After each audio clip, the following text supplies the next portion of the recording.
Today, we're going to talk about a man who died roughly 2,000 years ago. A man who, according to Peterson, sacrificed his life in the name of meaning. A man who brings us comfort through how he died. This man is Socrates! Who'd you think I was talking about?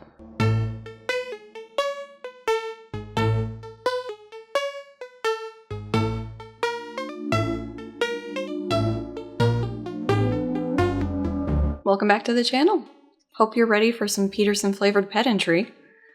So we're still in Rule 7, pursue what is meaningful, not what is expedient. And we're definitely going for the meaning over expediency with this video. For a refresher, we left off midsection in part 1 for this rule. We had been talking about Mary willingly and voluntarily giving birth to Jesus, knowing he would be sacrificed for the greater good. Also, while Jesus was sacrificing himself, God was sacrificing his son. Basically, it was Jesus' family sharing ownership of him being killed. Then there was a bit about pain, sacrifice, our souls knowing the full workings of how to bargain with the future. Basically, you have to be willing to sacrifice self and child, everything that is loved, to live a positive life. That seemed like a good place to leave off in part 1. Despite not making it to the end of the section, that was a logical breakpoint, because the rest of the section is devoted to Socrates, his trial and his death. So is this video, because that whole situation was a lot less straightforward than it was portrayed in 12 Rules, or even what I had been taught. To get this out of the way, like, comment, subscribe if you enjoy this stuff. If you enjoy my words, you can find me on Discord, Twitter, Patreon. Patreon's always a very nice option. Links for everything are in the description box. Refresher of the Peterson video style guide, uber pedantic version. This is for direct Peterson stuff, no interpretation. This is me expressing my thoughts and opinions, and also the historical stuff not covered by Peterson. Alrighty, let's get to learning about Socrates and what Peterson would like us to take from his death.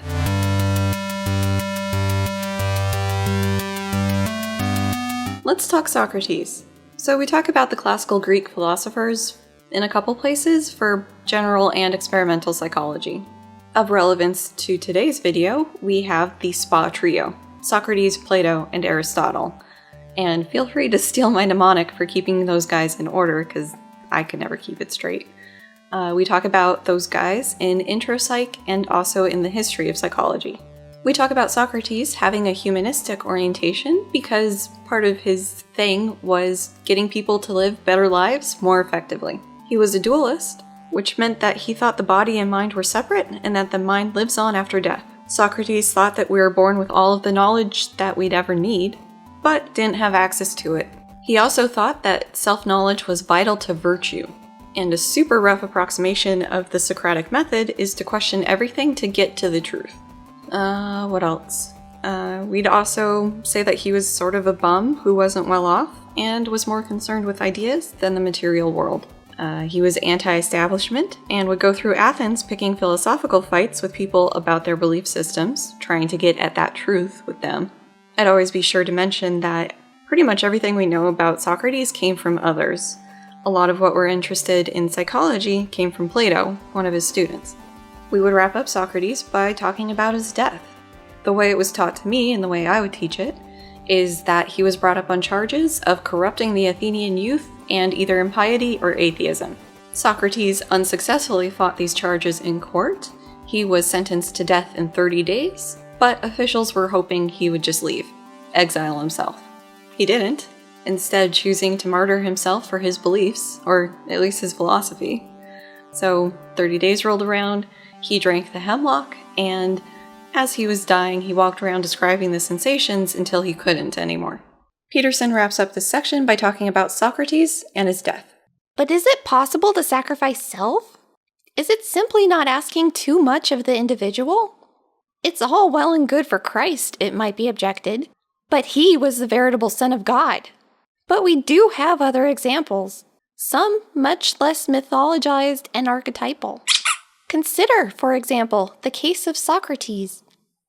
Peterson's reference for the events discussed is Xenophon's Apology of Socrates with a handy web link. This is where things get interesting, the Socratic problem. As always, if I flub one of the details here, do let me know. There are 3 sources for what we know about Socrates and the trial and his death. Plato, a guy named Xenophon, and another guy named Aristophanes. Note the glaring lack of Socrates himself.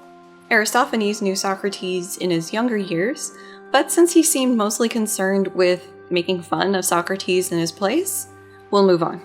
Plato is the second from the spa trio from Intro Psych, if you remember that. He had a lot of interesting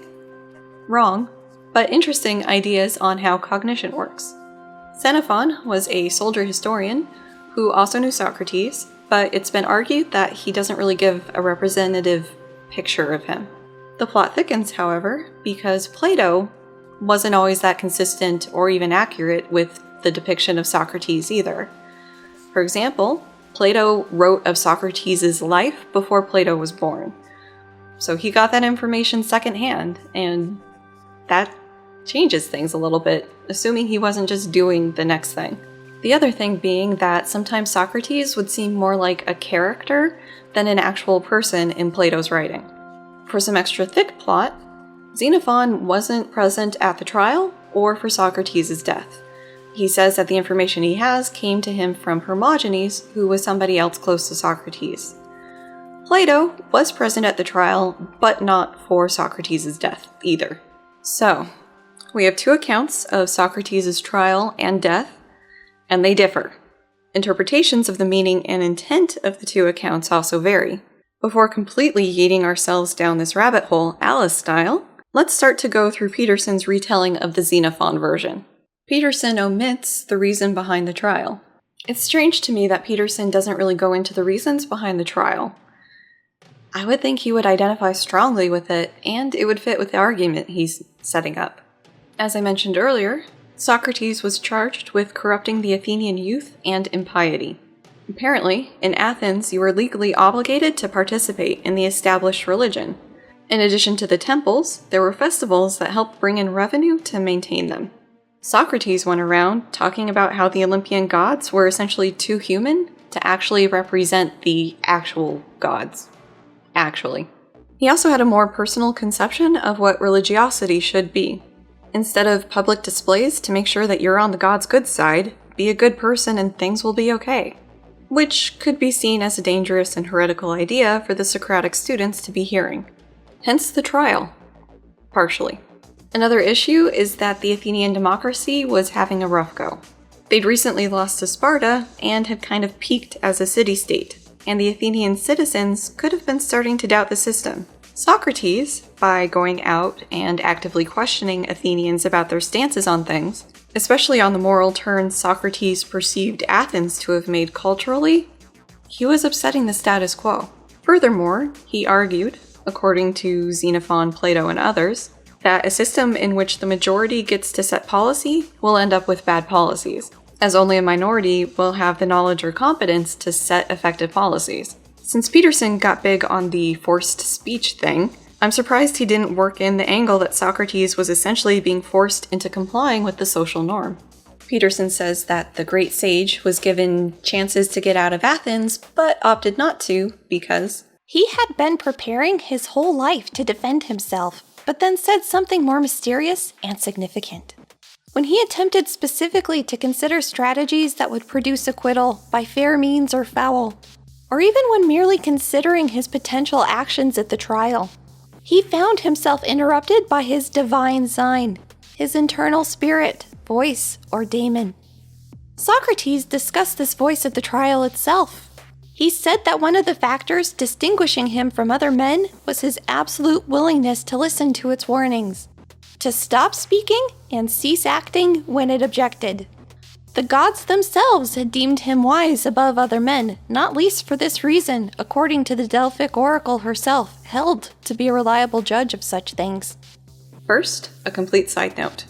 Peterson can actually be pretty source-happy when he wants to be.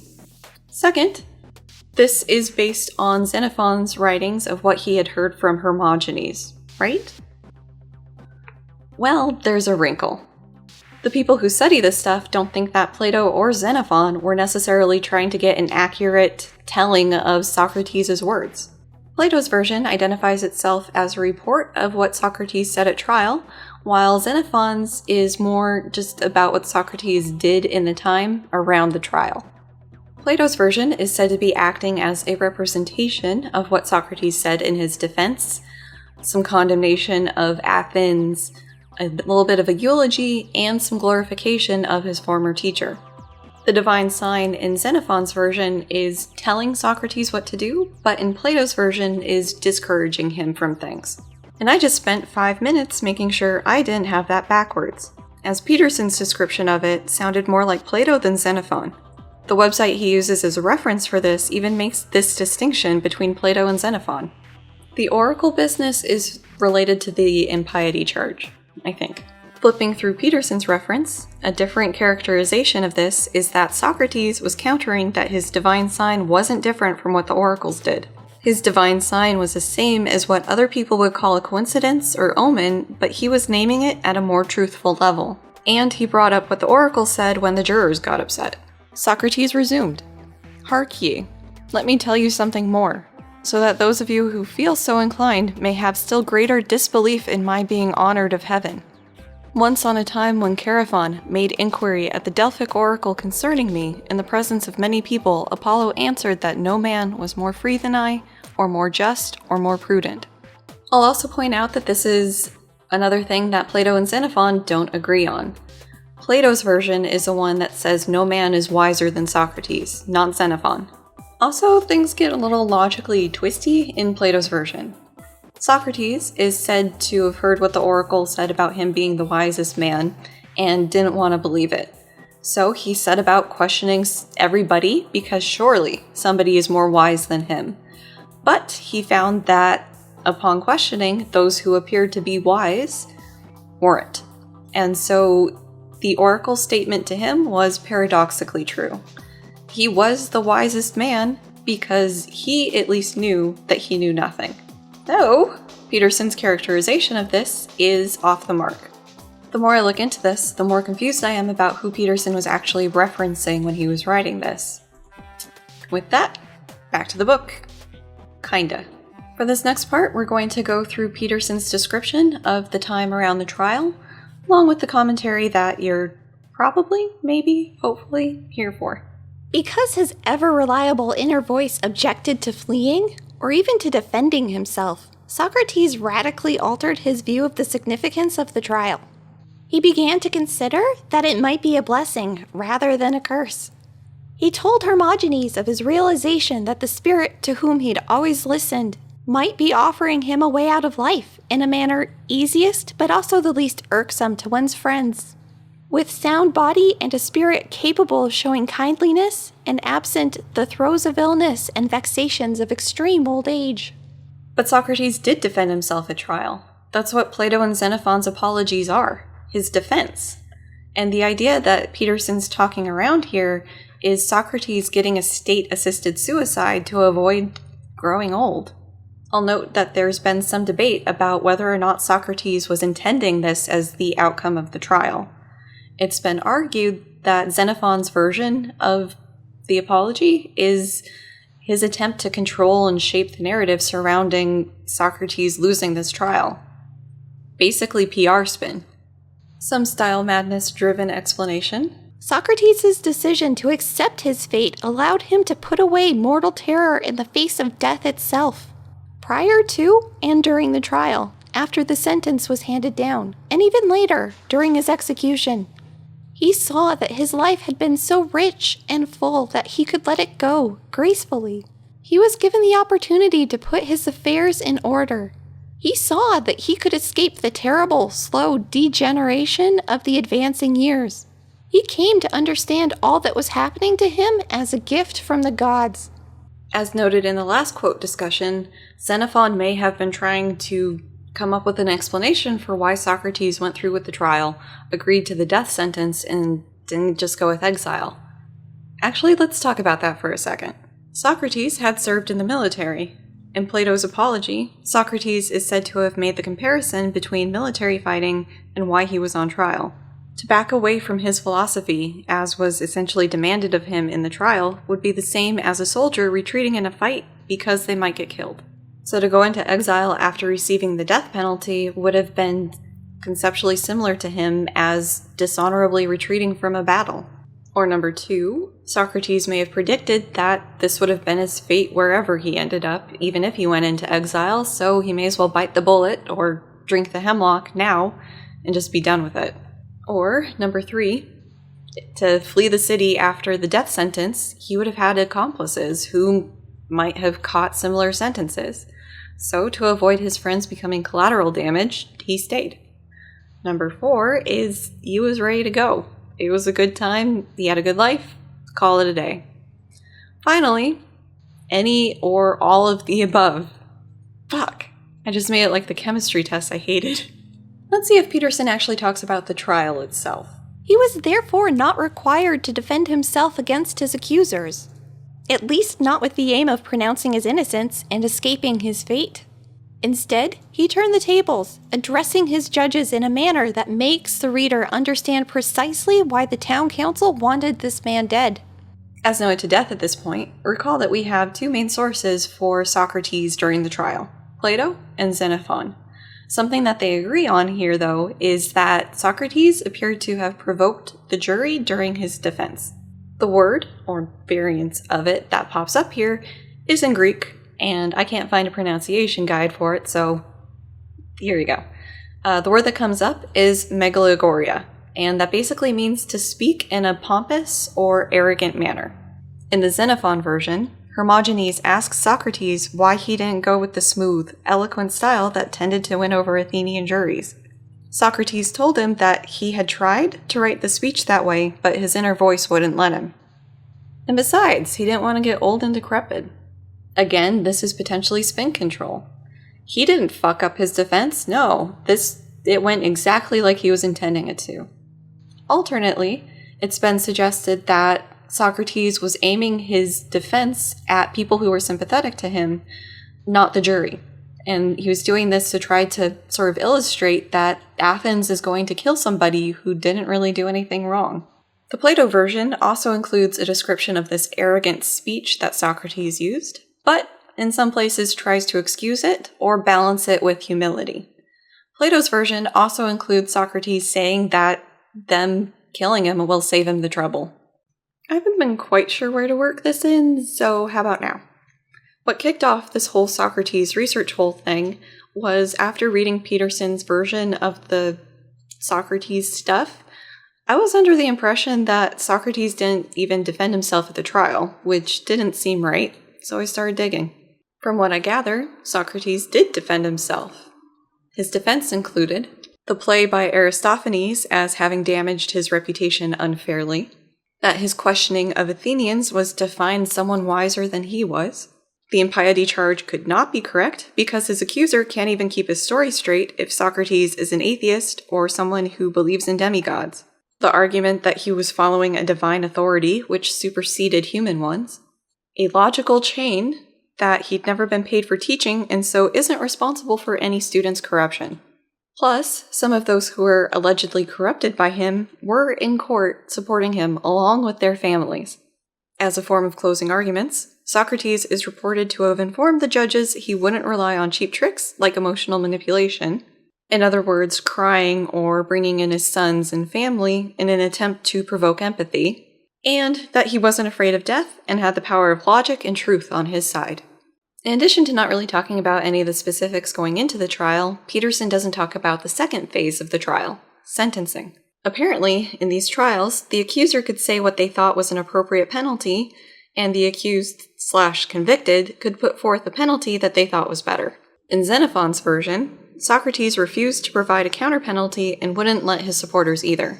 In Plato's version, however, Socrates says he should receive free meals at the Prytaneum. Okay, free food is too much. How about he pays a fine? In any event, we all know he got the death sentence. Then he took his poison, like a man. Socrates rejected expediency and the necessity for manipulation that accompanied it. He chose, instead, under the direst of conditions, to maintain his pursuit of the meaningful and the true. 2,500 years later, we remember his decision and take comfort from it. His name is Robert Paulson. His name is Robert Paulson. Come on, guys, His please, name stop it. is Robert Paulson. Manly men, true top lobsters. Take their whiskey straight, fuck all them bitches, don't look at explosions, and drink their poison. Do we really take comfort from Socrates going along with his death sentence? Did baby Peterson have some Socrates and me hemlock funtime playset that he has warm fuzzies for and he's now misattributing those warm fuzzies here? Like, what? As discussed previously, there's any number of possible explanations for why Socrates decided to honor the death sentence and not go into exile. And maybe being logically consistent with the philosophy he set up was one of them. However, this idea that taking the escape or exile to philosophize another day is the expedient option, while staying and accepting this death sentence is the meaningful one. And that we're supposed to take comfort from this? What? One of the things I remember from a history of psychology course I TA'd for was that Plato's student Aristotle found himself looking at a death penalty care of Alexander the Great. Instead of rolling with the death sentence like Socrates had done, he took exile. Smarter choice, in my opinion. What can we learn from Socrates' death? If you cease to utter falsehoods and live according to the dictates of your conscience, you can maintain your nobility, even when facing the ultimate threat. If you abide truthfully and courageously by the highest of ideals, you will be provided with more security and strength than will be offered by any short-sighted concentration on your own safety. If you live properly, fully, you can discover meaning so profound that it protects you even from the fear of death. I lived according to the dictates of my conscience during my whole grad school nightmare thing, and all it got me was the discordant label. There was no strength or security to be found going around truthfully. My only path forward and to make progress was subterfuge.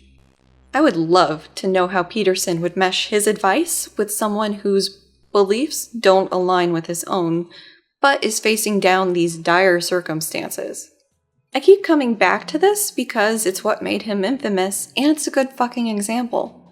Somebody who is LGBTQ+, and is closeted because they don't know how their family or their society is going to react. Were they to live courageously and according to their truth, their safety may well be in danger, especially in some countries.